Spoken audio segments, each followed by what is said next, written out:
सच्चाई सच छुपने नहीं देंगे। यही फॉर्मूला गुजरात का फॉर्मूला है, यही फॉर्मूला दिल्ली जो हमले हुए थे, आतंकवादी हमले जो दिल्ली में, ईस्ट दिल्ली में हुए, नॉर्थ ईस्ट दिल्ली में हुए थे, यही फॉर्मूला है, यही फॉर्मूला मणिपुर का है, यही फॉर्मूला हर जगह का है, यही फॉर्मूला उत्तराखंड का है। कोई ये फॉर्मूला भी अलग नहीं कर रहे हैं, सीधा सीधा है।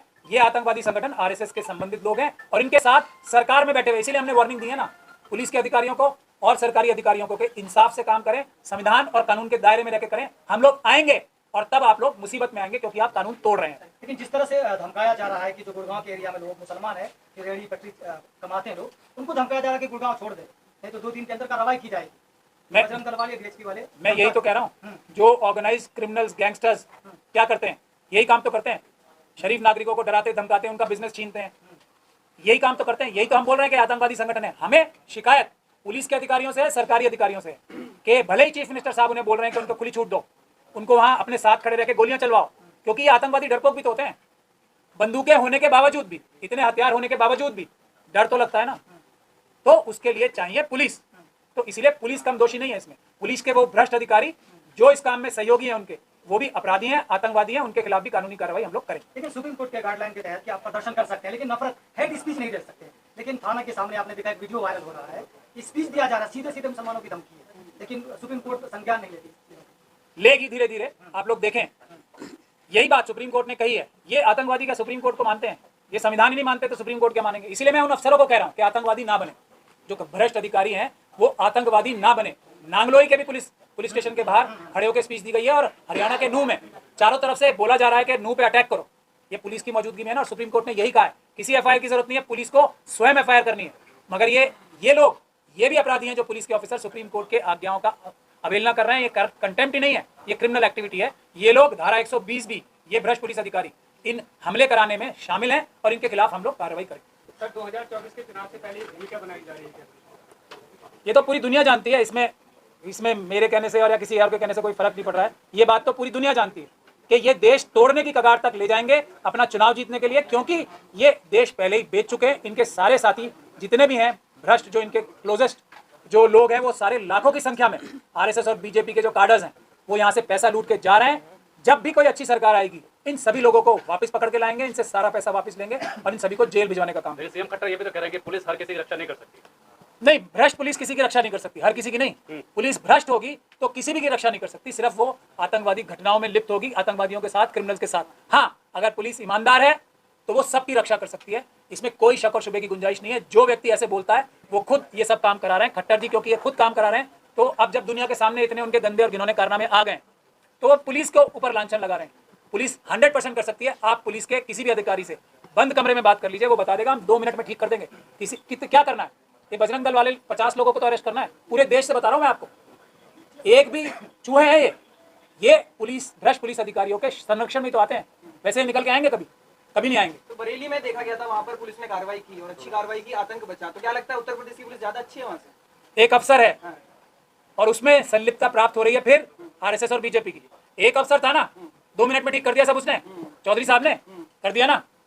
यही मैंने बोला अभी, खट्टर साहब जो पुलिस का बहाना ले रहे हैं, और जो मणिपुर में मैतेई कर बदनामी की जा रही है, और ये नूह में हिंदू समुदाय की बदनामी की जा रही है कि ये हिंदू समुदाय ने झगड़ा कर लिया, ये गलत है। आरएसएस के काडर्स ने वहां झगड़ा किया, और एक ईमानदार अफसर जहां भी होता है वहां किसी गुंडे, मवाली, आतंकवादी की हिम्मत नहीं होती, वो चूं भी कर जाए। वो बरेली का एग्जांपल आपने खुद ही देखा। लेकिन मीडिया यहाँ पर देख रहे हैं आप, आरपीएफ का जवान खुद कहता है कि सच्चाई दिखा रही है, उनकी बात सुनो, और दाढ़ी देख के मार दिया जाता है। वो माहौल कैसे सुधार पाए? मैं वही तो कह रहा हूँ, ऐसे भ्रष्ट पुलिस के अधिकारी आतंकवादी होते हैं। मैंने क्या बोला, वर्दी पहनने से कोई पुलिस नहीं बन जाता है।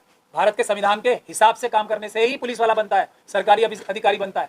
भारत का संविधान तोड़ा, कानून तोड़ा तो वो अपराधी होता है। ऐसे अपराधी बहुत सारे पुलिस फोर्सेज में ये मनुवादी मानसिकता के लोगों ने, आरएसएस और बीजेपी के लोगों ने घुसा दिए हैं। उनको हमें आइडेंटिफाई करना है और उनको भी हमने कानूनी कार्रवाई के जरिए जेलों में भेजना। मानसिक संतुलन खराब था उसका, चेतन का जिसने मारा।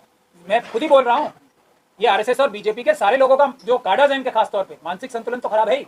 ये देश के विरोध कर रहे हैं, ये संविधान का विरोध कर रहे हैं। ये आतंकवादियों का मानसिक संतुलन तो सभी का खराब होता है, इसमें कौन सी नहीं।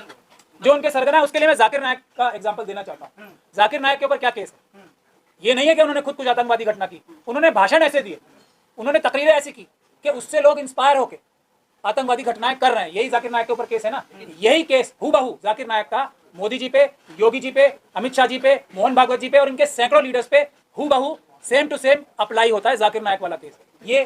ये लीडर्स हैं, यही ट्रेन कर रहे हैं इस मानसिकता को विकसित बनाने का नेशनल मीडिया और इस मानसिकता को बीमार बनाने का काम इनके लीडर्स कर रहे हैं। नेशनल मीडिया पे जो डिबेट चलती है उनका कितना असर पड़ रहा है ऐसे लोगों पे? इस तरह की घटना को अंजाम दे ट्रेन में, मेट्रो में, और भी जगह। वो क्रिमिनल मीडिया खराब कर रही है। आप लोग आगे आए ना, इसीलिए तो मैंने आपको अपनी खुशी का इजहार किया था। आपके आते ही आप लोग आगे आ जाएंगे तो वो मीडिया खत्म हो जाएगी। क्रिमिनल्स खत्म हो जाते हैं आप जैसी पुलिस के आते ही। तो आज आप इतनी बड़ी संख्या में आए, अगर इसी प्रकार से आप लोग इन मुद्दों को इस मजबूती से उठाएंगे तो ये क्रिमिनल मीडिया समाप्ति हो जाएगी ना। देश के लोग आप लोगों को देखना चाह रहे हैं और इसीलिए आप लोगों के खिलाफ ये आरएसएस और बीजेपी के लोग बड़ी साजिश कर रहे हैं और अपने भी जो इनके कार्डर्स हैं उनसे भी आप लोगों की सोशल मीडिया की इनकी एक बड़ी टीम तैयार हो रही है जिसमें ये हजारों करोड़ लगाएंगे। लेकिन आप लोगों के पास सच्चाई है, सच्चाई को पैसे से हराया नहीं जा सकता, ईमानदारी को पैसे से हराया नहीं जा सकता। सवाल है मोनू मानेसर को लेकर राजस्थान सरकार और हरियाणा सरकार आपस में कह रहे हैं, लड़ रहे हैं जुबानी जंग हो रही ट्वीट पर।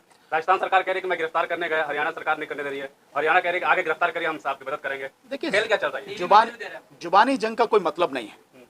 पुलिस के पास में कानूनी रूप से, संवैधानिक रूप से अधिकार हैं, तो आप संवैधानिक रूप से काम कीजिए। आपको किसी गुंडे को पकड़ना है, किसी अपराधी को पकड़ना है, कोई वांटेड है उसको पकड़ना है, सीआरपीसी में प्रोविजन है, आप सीआरपीसी के तहत करिए ना काम। आप जाइए वहां पर जिस इलाके में वो रहता है, उस इलाके के आप थाने में जाके अप्रोच कीजिए, बताइए कि इसके खिलाफ ये है, हमें इस आदमी को पकड़ना है, लोकल पुलिस को भेजिए। वो नहीं भेजेंगे तो आप मजिस्ट्रेट के यहाँ पे एप्लीकेशन लगाइए। ये सारे प्रोविजन है, आप करें उसको। अगर पुलिस करना चाहेगी तो संवैधानिक और कानूनी अधिकारों की कोई कमी नहीं है, बशर्ते करना चाहे तो। लेकिन अगर जुबानी जंग हो रही है तो वो घटिया स्तर की राजनीति है और कुछ नहीं है। और पुलिस और भी अब राजनीति और भी करने लगी है। किसी मामले में इन्वेस्टिगेशन चल रही है और मामला बहुत संगीन है या यूं कहो कि बहुत महत्वपूर्ण है, उस मामले में इन्वेस्टिगेशन के दौरान से कोई बात निकल के आती है। कैसे निकल के आती है? पूछताछ कौन करता है? क्या आपके सामने होती है या चौराहे पर होती है? नहीं ना, पूछताछ होती है जो गवाह है या जो मुलजिम है उससे अकेले में। तो वो जिस व्यक्ति से पूछताछ हो रही है उसके और पुलिस के बीच में है।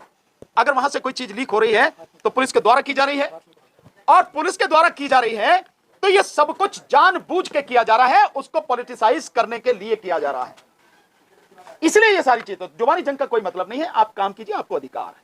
आप बताइए जब नफरत की रैलियां निकल सकती हैं तो सौहार्द की रैलियां क्यों नहीं निकलती? किसकी? जब नफरती रैलियां निकल सकती हैं जिनमें भाषणबाजी होती है, नफरती भाषण दिए जाते हैं जी, तो सौहार्द की बात करने वाले लोग वो रैलियां निकलकर क्यों नहीं जाते हैं? नहीं, निश्चित रूप से निकल सकती हैं, इसमें कोई शक नहीं है। लेकिन अगर रैलियां ना भी निकले, पर जो लोग वो दंगा भड़काना चाह रहे हैं, जो माहौल खराब करना चाह रहे हैं, लोग उसमें पार्टिसिपेट नहीं कर रहे, उसको अपनी तरफ से आगे नहीं बढ़ने दे रहे, ये भी क्या कम बड़ी बात है? ये भी एक अच्छी बात है। हाँ, मैं मानता हूं कि अगर सौहार्द वाली रैलियां निकलें और लोग बोलें, जैसे हम लोग, आप सारे मीडिया वाले जो साथी हैं, सबको बुला के हम लोग जो बात कह रहे हैं, बता रहे हैं, लोगों से रिक्वेस्ट कर रहे हैं, सरकार को चेतावनी दे रहे हैं, और पुलिस वो अपना कर्तव्य करे उसको बता रहे हैं। ये काम और लोग भी कर सकते हैं। आज की तारीख में बहुत से लोग हैं जो सोशल मीडिया, जिसमें फेसबुक है, जिसमें यूट्यूब है, जिसमें आपके इंस्टाग्राम वगैरह है, इन सबको यूज करते हैं, वहां ये बात कह सकते हैं। और अगर वो चाहें तो और भी नहीं तो कम से कम अपने जो रिश्तेदार हैं, अपने जो दोस्त हैं, जो अपना सर्किल है, उसमें तो बात कह ही सकते हैं। इसी तरह से धीरे धीरे बात ये फैलती है और ये करना पड़ेगा सिविल सोसाइटी को, जो समाज के लोग हैं उनको आगे आके ये बात करनी पड़ेगी। नहीं तो ये गुंडागर्दी जो बढ़ रही है, जो बहुत टारगेटेड है, ये आगे और बढ़ेगी और इससे देश को दिक्कत होगी, सभी लोगों को दिक्कत होगी। और जो अभी एक बात और कही, जो आप सारे साथी आज इतनी बड़ी संख्या में आए हैं, अभी आपने देखा होगा मणिपुर के मसले पर जो सुप्रीम कोर्ट में चर्चा हो रही है, आप सब लोग उसे देख रहे होंगे। उसमें एक बहुत बड़ी बात आ रही है, सीजेआई साहब बार बार कह रहे हैं कि जो चीज सोशल मीडिया पर उपलब्ध है, जो इंफॉर्मेशन वहां उपलब्ध है, वो इंफॉर्मेशन सरकार के पास क्यों नहीं? यह बात बताने का मकसद मेरा यह है कि आप जो काम कर रहे हैं उस काम को कोर्ट भी देख रही है, चीफ जस्टिस ऑफ इंडिया भी उन सारी चीजों को देख रहे हैं। यह चीज आपको बहुत ध्यान में रखनी है और इसीलिए मैं मानता हूं कि आपकी जिम्मेदारी थोड़ी बड़ी हो जाती है, ज्यादा हो जाती है कि बात जो भी है, सच जो भी है, आप पूरी ईमानदारी से दिखाते रहे हैं, उसको और ईमानदारी के साथ में दिखाएं, आगे बढ़ाएं। देश को बचाने में आपका बड़ा योगदान है। एक मैं जाकिर भाई की बात का एक जवाब देना चाहता हूँ। देश में सांप्रदायिक सौहार्द है ही, ये लोग खराब करते हैं, सिर्फ आरएसएस और बीजेपी के कार्डर्स खराब कर रहे हैं। तो इसीलिए अगर इनको पकड़ के जेलों में भिजवा दिया जाएगा, इनको आतंकवादी संगठन घोषित कर दिया जाएगा, तो सांप्रदायिक सौहार्द की रैलियां निकालने की आवश्यकता ही नहीं पड़ेगी, क्योंकि सांप्रदायिक सौहार्द तो है ही। ये खराब कर रहे हैं जान के।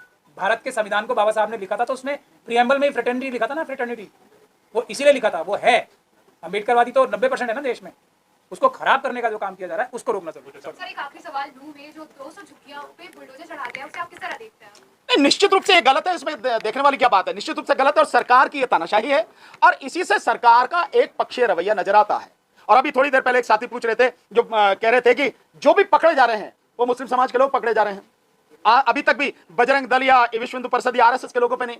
तो निश्चित रूप से क्योंकि सरकार उनकी है, केंद्र में भी और राज्य में भी, और वही लोग इस सबको कराने वाले हैं। तो जो लोग हैं करने वाले, जो आतंकवादी हैं, जो अपराधी तत्व हैं, जो गुंडे हैं जिनको बुलाया गया, जो 150 से ज्यादा गाड़ियों में भरकर वहां पहुंचे हैं, ये सब कुछ सरकार के द्वारा कराया ना। तो सरकार अपने ही गुंडों को कैसे बंद कर लेगी? अभी तो उसे और भी उन गुंडों से काम लेना है ना, इसलिए उनके खिलाफ नहीं कार्रवाई। लेकिन इसका मतलब यह नहीं है कि उनके खिलाफ कार्रवाई नहीं हो सकती, या वो अरेस्ट नहीं हो सकते, या वो जेल नहीं जा सकते। महमूद भाई ने जो अभी बताया वो यही बात बताई कि हम लोग कानून पर, आपको भी भरोसा होना चाहिए, लोगों को भी भरोसा होना चाहिए। हमें कानून और संविधान पर भरोसा है, हमें मालूम है कानून और संविधान की ताकत। हम इसीलिए कह रहे हैं कि लोग अगर कहेंगे, लोग अगर बुलाएंगे तो हम तरीके से वो सारी चीजें करेंगे। पुलिस भी गुंडागर्दी करने से रुकेगी, पुलिस भी अपराधियों को गिरफ्तार करेगी, एफआईआर लिखेगी, नहीं लिखेगी तो हमारे पास बहुत तरीके हैं। लेकिन हम लोग कानून के मानने वाले, लीगल तरीके से काम करने वाले लोग हैं, इसीलिए हम जो काम करेंगे वो लीगल तरीके से करेंगे। एक चीज आपको जरूर जाननी चाहिए कि कानून के फंदे में अगर कार्रवाई लीगल तरीके से हो रही प्रॉपर, उस फंदे में अगर कोई व्यक्ति एक बार फंस गया तरीके से, फिर निकलता नहीं है। हो सकता है उसमें समय लग जाए, लेकिन जब उस पर फैसला आता है तो बहुत सारी चीजों को तबाह करके जाता है। सर, अभी जो 4 आरोपियों को जिन्होंने मस्जिद में घुसकर के इमाम की हत्या करी, पुलिस ने उनको पकड़ा, लेकिन उनके कार्यवाही करने के विरोध में जो है थाने पर जाकर के लोग प्रदर्शन कर रहे हैं। नहीं, वो तो करेंगे भाई, अपने जो उनके गुंडे हैं, जो उनके साथी हैं, जो उनके मतलब इस पूरी घटना को अंजाम देने में जो शामिल रहे हैं, उनको बचाने के लिए तो वो काम करेंगे ही ना। और फिर भी पकड़ भी लिया है तो भी उनके खिलाफ कोई कड़ी कार्रवाई होगी, इसकी उम्मीद आपको या किसी को रखनी नहीं चाहिए, लेकिन होगी। ये मैं कहना चाहता हूँ इसमें कि ये पुलिस के पास एक मौका है कि उनके बाकी साथी तलाश करने की जरूरत नहीं पड़ेगी। जो प्रदर्शन कर रहे हैं वो धारा 120B में उनको अरेस्ट किया जाना चाहिए कि वो जिन्होंने हत्या की है उनको जेल तोड़ के, एक तरह से यही हो रहा ना कि जेल जबरदस्ती पुलिस के ऊपर दबाव बना के छुड़ाना चाह रहे हैं, तो वो उनके साथी हैं, वो तो उनके जो एक्यूज दूसरे को एक्यूज है वो उनको प्राप्त हो रहे हैं। पुलिस को चाहिए कि उन लोगों को अरेस्ट करें।